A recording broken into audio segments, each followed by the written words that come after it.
Y Muchas todo gracias. tuyo. Ok, voy a compartir la pantalla.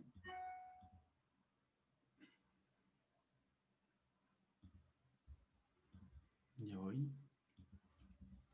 Ahí estoy.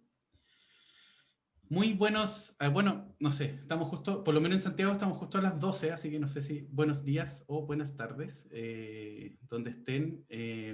Mi nombre es Etienne Salamanca, para mí es un agrado estar con ustedes hoy, estar presentando este tema que construí con Evelyn Carvajal, que está en la sesión también ahí, lo construimos con ella y hoy lo presento yo. Y un gusto, ojalá sea de su agrado y puedan aplicar algo de esto o puedan darle una vuelta, reafirmar cosas que ya están haciendo y todo. Así que eso. Se lo voy a estar compartiendo yo por Skype. Lo voy a dejar al final de la sesión, lo más probable, a más tardar mañana. Creo que lo dejaré disponible. Y como comentaba Sol, también va a estar la sesión grabada también ahí, sí que, si es que quieren recuperar eso. En particular, vamos a hablar hoy de cómo cultivar la seguridad psicológica en los equipos ágiles. Y parte de lo que vamos a estar viendo en particular es qué es la seguridad psicológica, según la visión de Anne Edmondson, que va a estar en la bibliografía también, de donde sale la información. Cómo reconocer si existe seguridad psicológica en mi equipo, cómo podemos llevar la seguridad psicológica a la práctica, beneficios de la seguridad psicológica y algunas experiencias mías. Pero con lo que quisiera partir antes de ir a la presentación es con por qué están acá, qué los trae a esta sesión, si lo pueden compartir por el chat de Zoom, el por qué están interesados en el tema, por qué vinieron a esta charla en particular, si me pudiesen compartir por el chat de Zoom por qué están acá.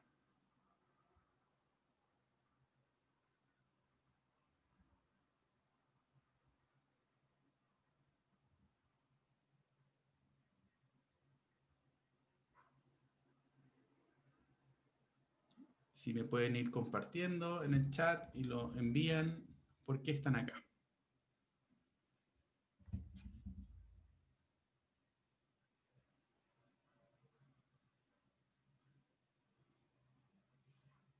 Bueno, ahí veo a Eve que dice porque le gusta mucho el tema, me parece que sin seguridad psicológica, al menos el concepto, yo creo que lo que es no se puede llevar nada adelante.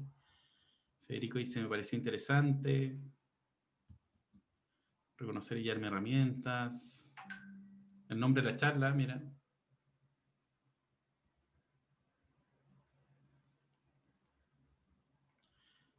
Listo, ahí veo varias motivaciones, así que muchas gracias.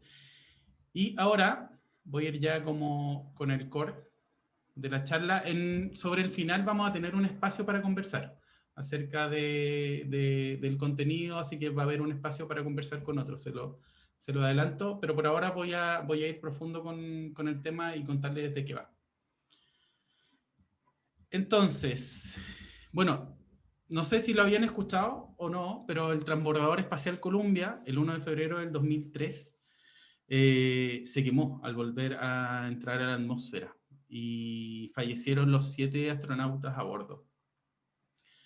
8 días antes de ese evento, en el despegue, parecía que un trozo de espuma estaba golpeando el ala izquierda. Y hubo un ingeniero en particular que lo vio ese evento. Y trató de empujar de que, mira, pasó esto, tratar de comentarlo, pero eventualmente él desistió. ¿Por qué les comento esto? Porque aquí podemos ver algo de cuándo existe o no existe la seguridad psicológica o cuándo podemos o no podemos ir adelante con lo que opinamos, con lo que de alguna manera vemos, cuando nos sentimos seguros. Y muchas veces se teme intervenir por verse como ignorante o por verse como incompetente, por verse como alguien negativo, como alguien disruptivo. Eh, y lo que aparece a veces desde ahí es que una persona tiene una observación, por ejemplo, de un comportamiento agresivo. Desde ahí podemos hacer una suposición negativa respecto a ese comportamiento.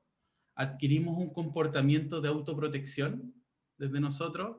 La otra persona observa ese comportamiento agresivo, también hace una suposición negativa y también tiene ese comportamiento de autoprotección. Entonces es como una rueda, es un ciclo y que va dando vueltas finalmente en todo lo que, en todas nuestras interacciones. Y algo que de alguna manera, como esto ha ido pasando en el tiempo, en algún minuto a más personas les interesó de ver, mira, cuáles son los factores que están presentes o qué está pasando desde acá. Y Google en algún minuto realiza el proyecto Aristóteles, que a lo mejor lo han escuchado, si es que están interesados en el tema. Publicó un estudio que se llevó a cabo durante 2 años y supuso más de 200 entrevistas a trabajadores analizando 200 atributos diferentes y descubrieron que estos equipos de alto rendimiento, o los que ellos calificaron como equipos de alto rendimiento, todos tenían seguridad psicológica. De hecho, lo que aparece a la derecha son estos elementos que ellos fueron encontrando, pero el número 1 era esa seguridad psicológica dentro de estos equipos. ¿Y qué podemos decir de la seguridad psicológica? Desde Anne Edmondson, que les compartía, ella dice que es la creencia compartida de que el equipo es un entorno seguro para la toma de riesgos interpersonales. Eso es lo que nos dice ella a propósito de la seguridad psicológica. Hay otras definiciones, pero yo traje en particular esta de ella. ¿Y cómo podemos reconocer si existe esa seguridad psicológica, si es que está presente? Bueno, existe cuando las personas pueden ser ellas mismas, cuando toman riesgos, cuando pueden cometer errores y no temen mostrar esos errores, cuando levantan y visibilizan temas, cuando levantan sus desacuerdos, cuando hacen preguntas, cuando indagan. Justo ahora cuando estaba preparando la slide, cuando le estaba dando el último repaso, me acordé del ágiles diverso también, a propósito de la seguridad psicológica y cómo se puede conectar con eso, con a lo mejor las diferencias que vamos a tener en nuestro equipo, de diversidad completa. Y también con una charla que hubo ayer de un PO que no tenía la visión también lo vuelvo a conectar con el tema de la seguridad psicológica y cómo creamos estos espacios más seguros. Y las reuniones seguras se caracterizan porque todos participan, porque nos escuchamos entre todos, porque revisamos y repetimos los puntos de vista del otro, lo encontramos válidos, los repetimos, evitamos dominar o interrumpir y también estamos preocupados por el otro. Y somos curiosos, pero desde una curiosidad genuina, no desde una curiosidad como con suposiciones. Entonces tratamos de evitar los juicios de ahí. Y de esta seguridad psicológica, ¿cómo la podríamos llevar a la práctica? ¿O qué cosas tangibles? A propósito de que ya vimos qué significa, de cuáles son las características que tiene esa seguridad psicológica. Para llevarla a la práctica podemos expresar la falta de ella lo antes posible cuando detectemos. Ya tenemos ciertos patrones que vimos antes y cuando veamos espacios de alguna manera donde eso no está presente, lo antes posible levantarlo como para que no vaya creciendo, para que las personas también se sientan tranquilas en los espacios que están, no tengamos estos roces o conversaciones o no nos traguemos lo que está pasando. Abordar la incomodidad en espacios grupales con foco en conversar y resolver, más que en discutir o más que en pelear o defender posiciones.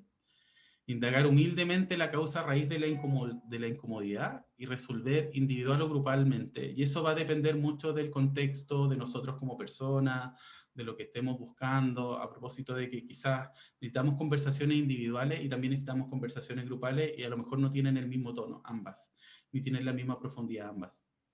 También identificar si las causas son internas, si las causas son externas y gestionar ese resultado y construir una red de apoyo con otras personas a propósito de cómo me uno a otros quizás dentro de la organización, a propósito que nos interesa el tema, cómo la potenciamos, cómo empujamos esa conversación que nos parece importante, sobre todo por el alcance que podríamos llegar a querer tener dentro de la organización y quizás solo nos va a ser más difícil llegar a ese resultado. ¿Y quiénes son responsables de esta seguridad o de cómo la llevamos a la práctica? Bueno, los líderes, y no solo los C-levels, a propósito de los gerentes o el staff mayor, son una parte fundamental. A propósito de intencionar esas conversaciones difíciles. Y algo que me parece importante también ahí es cómo exigimos esos comportamientos, cómo desde los líderes se demuestran, y no desde solo lo que está pegado en la pared o lo que aparece en nuestro libro de cultura, sino que en cómo se exigen esos comportamientos.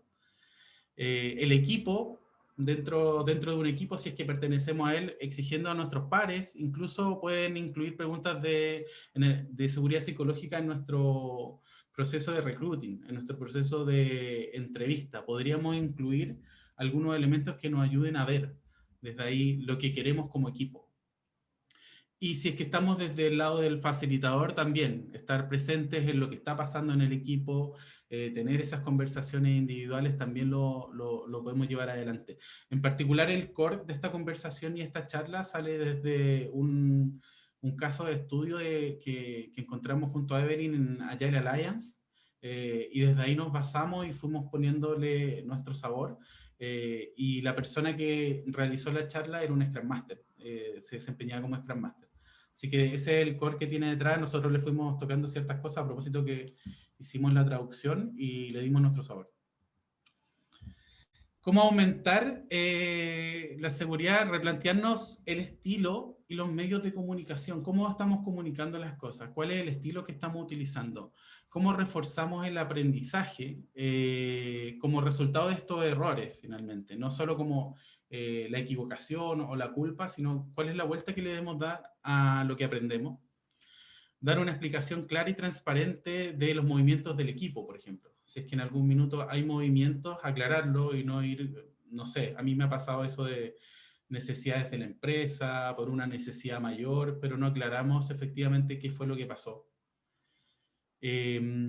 Aclarar individualmente con los interesados de un conflicto y no siempre confiar en los comunicados, a propósito de eso, de quizás generalizaciones que no se entienden tan bien de qué pasó, cuándo pasó o quiénes estaban involucrados, y también tener a las personas en consideración con eso. Feedback constante y constructivo entre los miembros de equipo, y se hacen retrospectivas, también ir variando los espacios donde las estamos teniendo esa retrospectiva. A lo mejor hay algún espacio donde no nos sentimos cómodos o tranquilos, quizá dentro de la compañía, y hacemos una retrospectiva o hacemos algún espacio de conversación en un café o en un parque, en un lugar distinto donde estamos teniendo esas conversaciones. También podría ayudar. Perdón.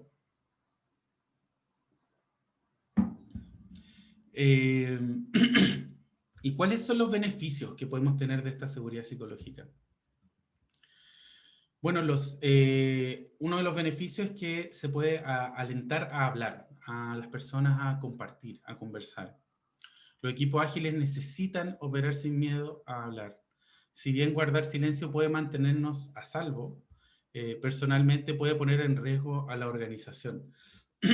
Recuerdo que cuando preparamos la charla, en algún minuto aparece un texto como que en general a nadie lo despiden por quedarse callado, por mantener ese silencio. Entonces, cómo finalmente hablamos, opinamos, damos nuestro punto de vista y nos sentimos seguros para hacerlo en un espacio constructivo.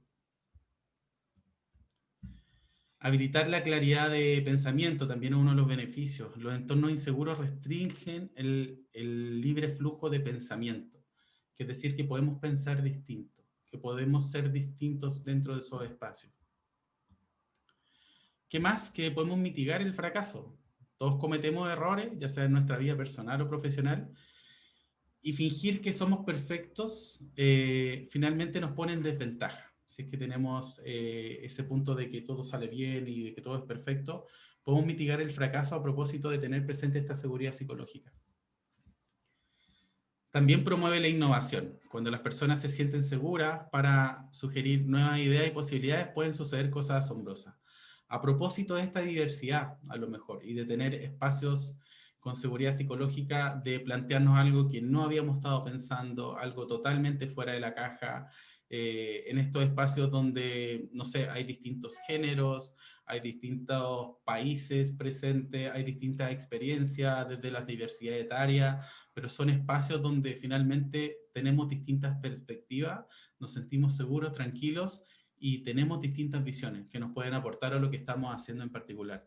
Y desde ahí podemos innovar, podemos pensar en cosas que no necesariamente estamos haciendo en este punto, sino que si tenemos un sesgo, vamos a repetir ciertos patrones. También elimina obstáculos. Los entornos inseguros pueden imponer barreras para lograr el rendimiento máximo. A propósito de equipos de alto rendimiento y el estudio de Aristóteles que tenía Google también. Y ahora lo que voy a hacer, pero esto lo voy a hacer después, porque habíamos hablado con Sol que ella me iba a ayudar con unas salas para compartir un poco. Vamos a tener una pequeña actividad en grupo, así que ahí les pido, ojalá que cuando estén en esos grupos sí pueden encender la cámara y tener esas conversaciones.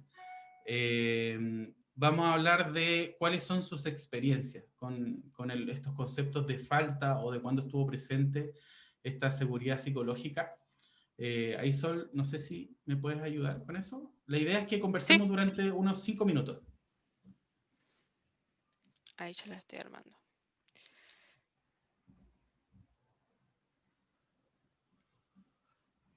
De 3 personas, ¿cierto? Sí, de 3 personas, muchas gracias. Y ahí, como les comentaba antes, voy a compartir el material, va a estar disponible en Sched, así que el contenido lo van a tener. Y entiendo que también la charla se va a compartir más adelante. Ujú. Sí, dame un segundito.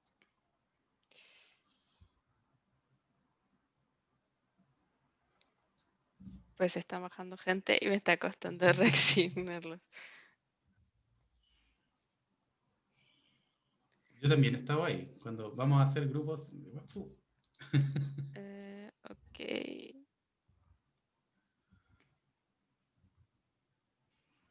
Ahí va.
Hola, Cristian. ¿Recibiste el mensaje para ir a una de las salas?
Un par de elementos más, un par de cositas más.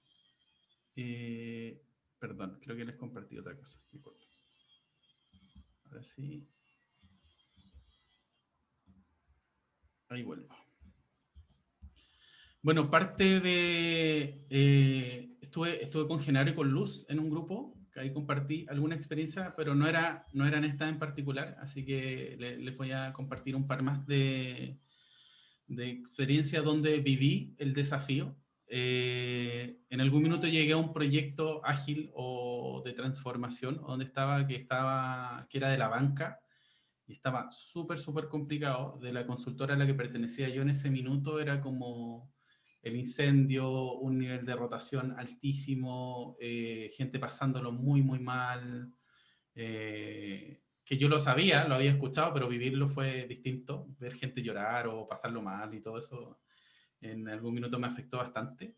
Y uno de los temas que había ahí en particular pasaba con los equipos que se sobrecomprometían o que finalmente no tenían, el PO empujaba, el responsable de negocio empujaba mucho, los equipos se comprometían con más de lo que ellos de alguna manera podían hacer y después pasaba que pasaban jornadas largas a Pisa o ven a trabajar un día sábado y era de alguna manera muy complicado. Y la gente es muy quemada y por lo mismo se aburría y se iba en algún minuto. ¿Qué hice en algún minuto cuando lo detecté, cuando ya de alguna manera sacó un poquito la cabeza de lo que estaba pasando? Fue generar one-on-one con los distintos líderes de los equipos. En ese minuto me desempeñaba como Agile Coach y tenía algunos equipos con los que estaba trabajando. Y con Product Owner, con Scrum Master en ese minuto, con las mismas personas, los equipos, con los gerentes que estaban también de ahí, con los responsables, empecé a conversar acerca de cosas que veía yo, cómo lo veía, ideas también, y empezar a tener esas conversaciones difíciles. Creo que lo comenté con Genaro en el grupo, a propósito de que a veces normalizamos cosas, ¿no? Cuando estamos en el espacio y pasa que llega alguien desde afuera y nos comenta de, oye, quizá esto no está bien, o llega con una visión más abstracta. Eh, y creo que parte de lo que hice ahí, que también resumiéndolo en algo quizás más normal, es lo de poner el cuerpo, quizás de ponerme yo adelante de ciertas conversaciones que no estaban pasando y quizás decir eso que finalmente sí pensábamos y tener esas conversaciones difíciles en el momento. Y lo que fue pasando con el tiempo es que creo que se empezó a validar que sí se podía hablar o sí se podían decir ciertas cosas cuando existían ciertas incomodidades. Es parte de lo que hice y que a mi percepción sí fue teniendo resultados y eventualmente los equipos, por ejemplo, empezaron a ajustar más respecto a las capacidades que tenían ellos, no a lo que le pedía el otro. Otra experiencia que tuve también, también en la banca, bueno, eso no aparece acá, pero en contexto de multivendor, estar en un equipo donde éramos todos de vendors distintos, éramos todos de proveedores distintos, y de alguna manera pasaba de que todos teníamos objetivos distintos. Yo en ese entonces me desempeñaba como Scrum Master y parte de lo que quería es que nos comprometiéramos y que trabajáramos todos independiente de que éramos proveedores distintos. Porque la cultura que estaba presente, por lo menos ahí, hablaba de que los de la empresa eran uno y el resto eran distintos, los proveedores. Entonces, parte del juego fue empezar a conversar acerca de, mira, tenemos un mismo propósito, tenemos un mismo objetivo, llevemos estos acuerdos y empezar a mostrar vulnerabilidad también de ahí y liderar con el ejemplo, por ejemplo. No sé, al inicio no todos tomaban compromiso en una retrospectiva o no todos tenían tanto compromiso en trabajar y parte de lo que traté de hacer yo era levantar eso y yo también ir en pos de esos compromisos y de ir validando la opinión de todos dentro de nuestras conversaciones. No solo, por ejemplo, las de la empresa o no solo las de un vendor A o de que está mi propio vendor también ahí. ¿Defiendo a mí o finalmente soy parte de un todo? Fue parte también de esa experiencia que tuve y desde ahí aumentó la participación, aumentó la confianza y también el compromiso del equipo y ya no nos llamábamos después como tú eres de esa empresa o yo soy de esto, sino somos este equipo, que en particular ese se llamaba equipo verde y estaba, que era con color. Y después hablábamos todos del equipo verde y que pertenecíamos a eso. Y en particular quedan dos cositas. Primero, compartirles la biografía. Casi todo, mucho de la teoría es de Amy Edmondson, y en particular de Fearless Organization y de Teaming, también es otro libro de ella. De High Performance Team también. Les recuerdo que la presentación se las voy a compartir, la voy a dejar en Sketch.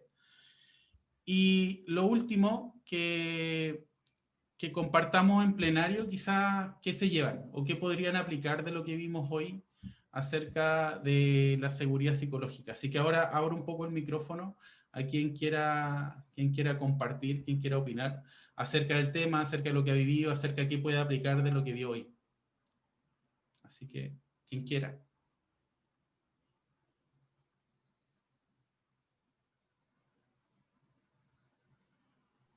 Bueno, en mi caso, hola, muchas gracias por tu presentación. En mi caso, creo que lo más impactante es reconocer esta distinción de seguridad psicológica como algo más formal, como algo que se puede estudiar, como algo donde nos podemos especializar, porque definitivamente es un aspecto clave para reforzar la agilidad. De nada nos sirve tener el framework Scrum o utilizar Kanban si nuestros equipos no sienten confianza y no se sienten seguros para poder interactuar. El método no va a ser efectivo si no se tiene el contexto o el clima adecuado para que las cosas ocurran. Y muchas veces prestamos atención a la técnica y pensamos que el error está en que los plannings son largos, en que, qué sé yo, la velocidad o cualquier elemento como esto y a veces el problema está en la manera de interactuar. Y creo que sobre todo esto que comentas, los libros que compartes, hay una oportunidad muy interesante de poder profundizar y agregar valor a nuestros equipos. Muchas gracias, Carlos. Hay algo que me aparece con lo que comentas, de hecho lo comentamos con Genaro y Luz en el grupo, que es el tema de la coherencia también. Cuando estamos en esos espacios, si somos coherentes o no coherentes con lo que tenemos como principios, como valores. Hay una frase por ahí de que, no sé, un Scrum Master tiene que estar dispuesto, o un agente de cambio tiene que estar dispuesto a perder su trabajo, como cuando está ahí. Pero es distinto cuando uno está en esos zapatos, ¿no? Cuando uno está ahí y tiene que decir algo, no lo dice. Entonces, me apareció o recordé eso también con el hecho de qué tan coherente soy o qué tanto lo vivo o lo llevo del libro a propósito de que encarnarlo y exigirlo también. Muchas gracias, Carlos. ¿Qué más quisiera compartir? Tenemos el micrófono abierto, quien quiera. Lo pueden dejar escrito también. Creo que alguien escribió.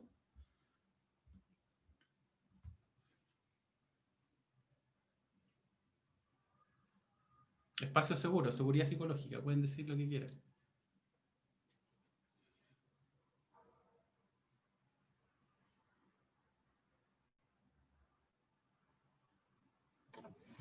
Yo quiero hacer una consulta. Digo, a partir de qué, si bien estuvimos conversando bastante, ¿no? Digo, ¿en dónde pondrías la atención para decir realmente es un espacio seguro? Porque puede pasar, sí, digamos, espacio seguro, hablen. Y en realidad por ahí vos lo tenés que ver en reiteradas acciones posteriores, decir, bueno, realmente es seguro porque desde el vamos, digamos, entiendo que es tiempo trabajando en el equipo y estando en la organización y demás. Digo, hay algún tip, así va a decir, che, mira, yo lo vi acá, lo vi reflejado en estas acciones, algo. A mí por lo menos lo que me pasaba, Genaro, a veces, que veía que las conversaciones tenían un tono en un espacio y a veces tenían un tono distinto en otro espacio. Por ejemplo, cuando conversábamos como equipo, decíamos o escuchaba yo ciertas cosas siendo Scrum Master y en el 1-a-1 escuchaba otras. Entonces yo decía, mira, veo sutilezas en el mensaje. O por ejemplo, si invento, un día no íbamos a tomar un café o una cerveza, también se decían otras. Entonces para mí era como esos matices de, mira, parece que los tonos o lo que decimos no siempre es lo mismo, a propósito de esa comodidad. Creo que por lo menos yo pude detectar esas cosas y también de haber estado en espacios donde yo sentía que se vivía y llegar a espacios nuevos.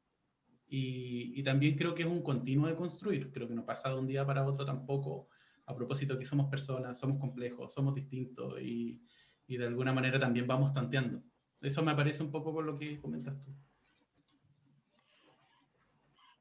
Una preguntita ahí, digo, en ese caso, en estas divergencias que vos detectabas, en mi caso particular me está pasando lo mismo hoy, pones esto de manifiesto, digamos, hacia el equipo en general, digo, yo siento, veo, escucho que hay una diferencia acá en la manera en la que conversan en este espacio, en el individual, digo, lo llevas al grupo, al equipo. Sí, yo me acuerdo que muchas veces creo que iba más desde el diseño de las conversaciones que estábamos teniendo o desde las cosas que se potenciaban, pero también si es que, no sé, estaba en un grupo y salía un comentario machista, si yo lo detectaba, lo traía. Como, oye, eso me parece que toca eso. desde la incomodidad inmediata a lo mejor. Porque creo que incluso ahí también está el interpretativo. Porque a lo mejor a mí me parece machista y la intención que está atrás no es esa. Entonces, creo que es un mix de esas conversaciones. No sé si siempre lo dije como, hoy les voy a hablar de seguridad psicológica y les presentaba esto, y desde ahí traerlo, porque creo que por lo menos yo mismo fui entendiendo el concepto con el tiempo, y le fui dando forma con el tiempo a cosas que hacía y cosas que no hacía también. Entonces yo creo que, por ejemplo, esta teoría creo que a lo mejor sirve en ver cómo diseño conversaciones o eventos que quizás lo tienen presente, pero también con cómo a lo mejor pasan cosas en el día a día. Creo que también con lo que dice Genaro, depende mucho del grupo y de lo que acuerde el grupo. A propósito de esos contextos, porque a lo mejor hay ciertas cosas que valóricamente vamos regulando como grupo, como cosas que queremos cuidar. Y quizás en otro grupo van a ser distintas, van a tener ciertos matices a lo mejor, no van a ser exactamente igual, sino que van a tener ciertos matices.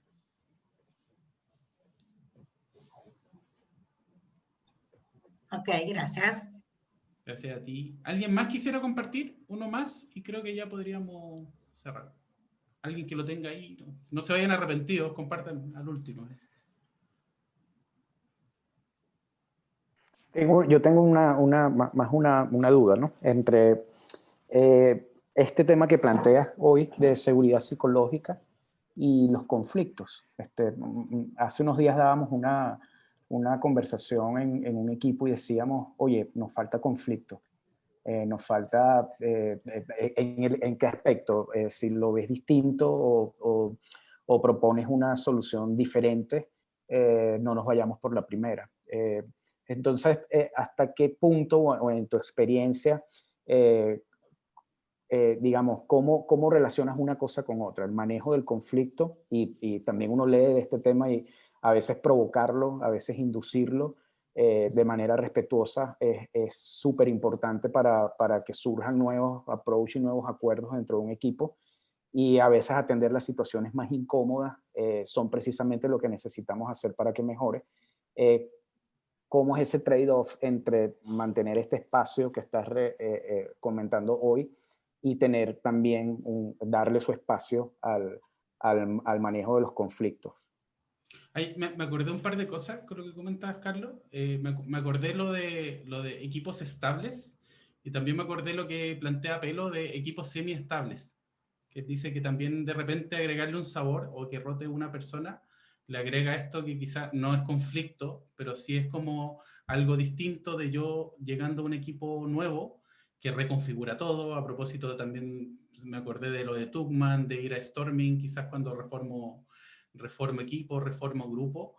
Creo que igual hay que ser responsable quizás desde el facilitador con qué cosas, y creo que en general, qué cosas pide el grupo o qué cosas quiero provocar yo también, o qué quiero yo o de qué es mejor para qué, como con la intención. A mí me pasaba en algún minuto que experimentaba cosas con el equipo, pero eran más para mí que para ellos. A propósito de que había aprendido algo en el Ágiles, no sé, nuevo, ya les voy a traer esto al equipo y a lo mejor no me lo estaban pidiendo. Entonces creo que también es delgada esa línea de cómo surfear el conflicto o de qué cosas traigo yo y que efectivamente podrían estar ahí. Creo que lo que me funcionó en algún minuto es plantearlo como experimento. Miren, traje esto, me parece interesante, ¿les parece si lo probamos? Tengo esta hipótesis, y que todos fuéramos partícipes de eso y que no fuera como escondido ni oculto mis intenciones desde ahí.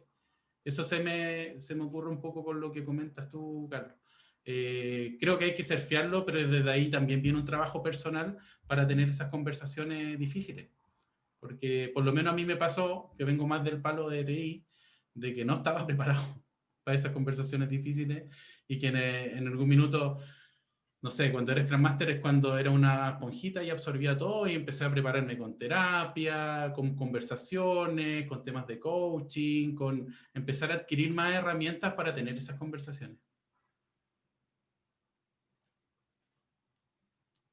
Eso, ya un minuto. Agradecerle el espacio, agradecer haber venido. Como les comentaba, les voy a estar compartiendo el material. Muchas gracias. Nos estamos viendo. Ahí está mi nombre. Si me buscan en LinkedIn, me van a encontrar. No somos tantos los de Tien Salamanca que hay, y en la comunidad menos. Lo mencionamos los lunes con David. David y Etienne, creo que no sé si se repiten por ahí. Si quieren que conversemos, coordinamos y conversamos. Así que estén muy bien. Muchas gracias. Mil gracias. Gracias. Muchas gracias.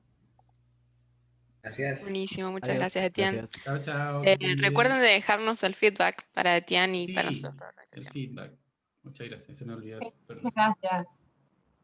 Muchas gracias, un placer. Gracias. Nos vemos.